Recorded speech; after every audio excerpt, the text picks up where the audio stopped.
What's up, guys? Welcome back to another F-150 update. So this weekend we installed the 4-inch lift and 35s, and it's looking pretty good. So I'm gonna run you guys through what we did to get it done, and yeah, follow along. All right, so here it is.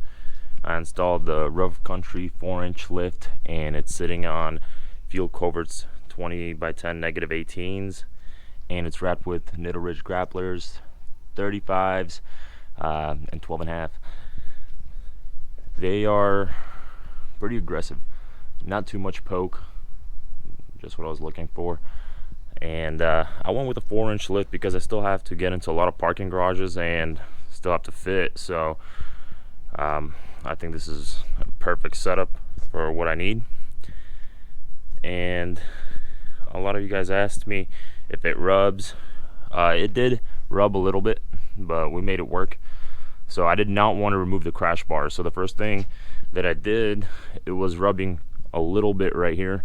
So this came down like that. There was a corner and it was hitting it whenever you turn the wheel all the way out. And I just trimmed it back. That was fairly easy. And the crash bars, I did not want to cut them or remove them. I want to see if I can make it work like this. So what I did was I got one of those hydraulic, like one of those mini hydraulic presses. I don't know what they're called. I'll try to find a link it down below. What I did was I put one end right here when the wheel was off, the other end there, and pretty much you crank it and it just spreads it out. I think they use those mainly for like frame damage whenever you're fixing a frame on a car.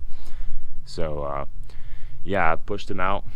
It wasn't much, so I gained probably 1.5 inches of clearance between those, and it's perfect now. It doesn't rub anywhere. I still haven't taken it anywhere off-road, so we'll see. I went with spacer for now.